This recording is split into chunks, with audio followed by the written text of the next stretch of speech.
சிவாஜராஜன் தேசிய நாடார் கூட்டமைப்பு. கல்விக்கண் கர்மவீரர் காமராஜர் அவர்களை பற்றி அவதூறாக இன்றைய அரசியல் தலைமுறை நெறிகள் பேசிக்கொண்டிருக்கிறது.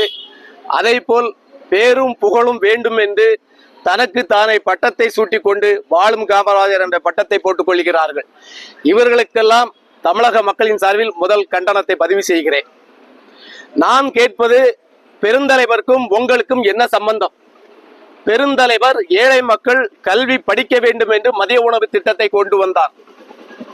ஏழை மக்கள் வாழ வேண்டும் என்று இந்த நாட்டிற்காக 9 ஆண்டு சிறைகாலமும் 9 ஆண்டு முதல்வராக பணியாற்றிய ஒரு சிறந்த முதல்வர். அந்த முதல்வருக்கு பேருக்கு களங்கம் ஏற்படுத்த வேண்டும் என்று அவமரியாதை செய்து கொண்டிருக்கின்றவர்களை தேசிய பாதுகாப்பு சட்டத்தில் கைது செய்ய வேண்டும் என்று நான் சொல்லுகிறேன். ஏனென்று சொன்னால், இந்திய அரசியல் கட்சி ஆரம்பிச்சிருக்கின்ற நடிகர் விஜய் வாழும் காமராஜர் என்று சொல்லுகிறார். இந்த நாட்டை ஆண்டு கொண்டிருக்கின்ற திராவிட முன்னேற்ற கழகத்தினுடைய இளைய முதல்வர் என்று சொல்லக்கூடிய தமிழகத்துடைய துணை முதல்வரை வாழும் காமராஜர் என்று சொல்லுகிறார்கள். அதே போல் குமரி மாவட்டத்தில் கலப்பை மக்கள் இயக்கம் என்ற ஒரு இயக்கத்தை வைத்துக் கொண்டு விவசாய நிலங்களை அழித்து வாழுகின்ற ஒருவருக்கு வாழும் காமராஜர் என்ற பட்டத்தை போட்டுக் கொள்கிறார்கள். காமராஜர் யார்? காமராஜரின் பெயரை நீங்க ஏன் அவமரியாதை செய்கிறீர்கள் என்பதே நாங்கள் கேட்கக்கூடிய கேள்வி. இனிமேல் சொல்வது என்னவென்று சொன்னால், இங்க வந்திருக்க அனைவரும் ஒவ்வொரு அமைப்புகளில் இருந்து வந்திருக்கிறோம். ஆனால் நாங்கள் பெருந்தலைவர் காமராஜரோட உண்மை சீடர்கள். பெருந்தலைவருடைய பேருக்கு களங்கம் ஏற்படுத்தக்கூடிய அளவுக்கு இனி யாரு செயல்பட்டாலும் அவர்களுடைய அலுவலகம் முற்றுகையிடப்படும். அவர்கள் மீது பொதுநல வழக்குகள் தொடரப்படும்.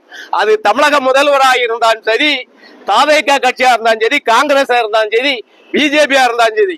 ஆனால் பெருந்தலைவர் காமராஜரை அவதூறாக பேசக்கூடியவர்களை கண்டிக்க தகுதி இல்லாத ஒரு இயக்கமாக இன்றைக்கு காங்கிரஸ் பேர் இயக்கம் இருந்து கொண்டிருக்கிறது. பெருந்தலைவர் இல்ல வரணும் ஐயா, வரணும். ஒரு நிமிஷம் தான் நமக்கு இல்ல நான் சொல்றேன், நீங்க போடுங்க ஐயா. அப்போ காமராஜரை பத்தி பேசக்கூடிய அளவுக்கு இந்த காங்கிரஸ் இன்னைக்கு கேட்க கேள்வி இல்லாமல் இருக்கிறது. அது மட்டும் இல்லாமல் யூடியூப் சேனல் நடத்துகின்ற முகமது அக்தர் பெருந்தலைவரை பற்றி அவதூறாக செய்தி பரப்பி கொண்டு வருகிறார். பெருந்தலைவர் ஆட்சி காலத்தில் தான் கள்ள நோட்டு அடிக்கப்பட்டது. பெருந்தலைவர் ஆட்சி காலத்தில் நாடார்களுக்கு உரிமை வழங்கப்பட்டது. அதனால்தான் அவரை முதல்வர் பதவியில் இருந்து அப்புறப்படுத்தப்பட்டார் என்று சொல்லி இந்த யூடியூப் சேனல்ல பேட்டி கொடுத்து கொண்டு இருக்கிறார். இதையெல்லாம் வன்மையாக கண்டிக்கிறோம். இது தொடரும் என்று சொன்னால் ஒட்டுமொத்த தமிழகத்தில் பெருந்தலைவர்கள் காமராஜருடைய தொண்டர்கள் ஒன்றிணைந்து மாபெரும் போராட்ட களத்தை அமைப்பார்கள் என்று சொல்லி தலைவர் சிவாஜராஜன் தேசிய நாடார் கூட்டமைப்பு அது சம்பந்தமாக இன்று குமரி மாவட்ட கலெக்டர் அலுவலகத்தில் ஒரு மனுவை அளிக்கிறோம்.